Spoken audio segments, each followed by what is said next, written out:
ഇരുകരങ്ങളും ചേർത്ത് ദൈവത്തിന്റെ മുമ്പിൽ സങ്കടങ്ങളെ സമർപ്പിക്കുക. ഭയപ്പെടേണ്ട, അതിന്റെ കൂടെ ഉണ്ടെന്ന് അനുദിനമായിരുന്ന ദൈവത്തിന്റെ മുമ്പിൽ നമ്മുടെ വേദനകളെ സമർപ്പിക്കുക, നമ്മുടെ നൊമ്പരങ്ങളെ സമർപ്പിക്കുക. നമ്മെ അടിമപ്പെടുത്തുന്ന രോഗപീഠകൾ, ശാരീരിക അസ്വസ്ഥതകളെ സമർപ്പിക്കുക.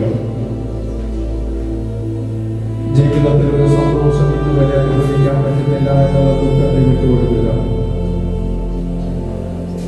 അധ്വാനിക്കുന്ന അധ്വാനഫലം ഒന്നിനും പ്രയോജനമില്ലോ കർത്താവിനെന്ന ആകുലത വിട്ടുകൊടുക്കുക.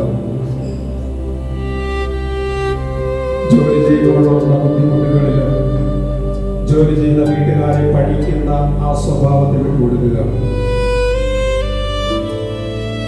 നമ്മുടെ കുറവുകള്, നമ്മുടെ പോരായ്മകള്, നമ്മുടെ ബലഹീനതകൾ ദൈവസന്നിധിയിൽ ഏറ്റുപറയുമ്പോഴാണ് ദൈവം നമ്മെ സ്വീകരിക്കുക. നമുക്കെപ്പോഴും തന്നുകൊണ്ടിരിക്കണമെങ്കിലേ നമുക്ക് സന്തോഷമുണ്ടാകുകയുള്ളൂ. ജീവിതത്തിൽ എന്തെങ്കിലും സഹനം വരുമ്പോൾ നമ്മുടെ സന്തോഷം ദുഃഖമായി മാറുന്നു.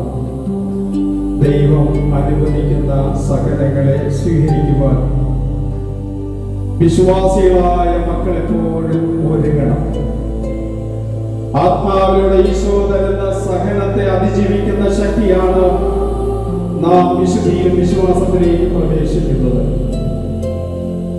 ജീവിതത്തിൽ സഹനം വരുമ്പോൾ സഹിക്കാതെ വീണുപോകുന്നവൻ ഒരിക്കലും ദൈവത്തെ ഒരുത്തടുത്തും തൃപ്തിപ്പെടുത്താൻ സാധിക്കുകയില്ല.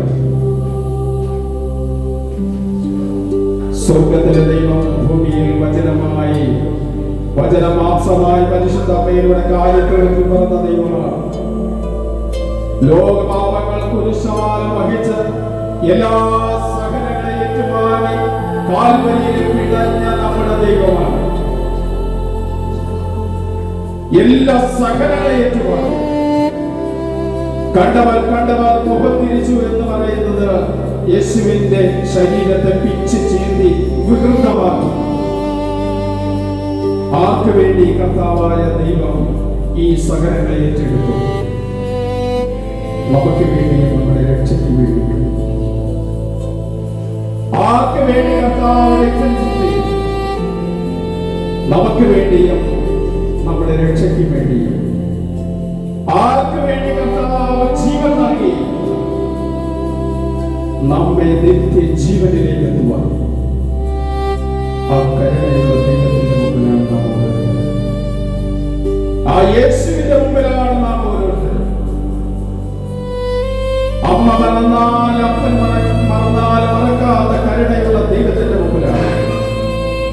ആ ദൈവപിതാവ് നമ്മളെ നോക്കി നിൽക്കുന്നു. ഇരുകരങ്ങളെ നീട്ടിക്കൊണ്ട് എന്റെ മകളെ ഞാൻ നിന്നെ സ്നേഹിക്കുന്നു. വെറും വാക്കല്ല കൊല്ലുതമ്പുരാനായ ഈശോ തരുന്നത്. പിന്നെയോ വാഗ്ദാനങ്ങളിൽ വിശ്വസ്തനാണ് ഈശോ. നമുക്കതുപോലെ ഈശോയെ സ്നേഹിക്കാൻ പറ്റുന്നുണ്ടോ?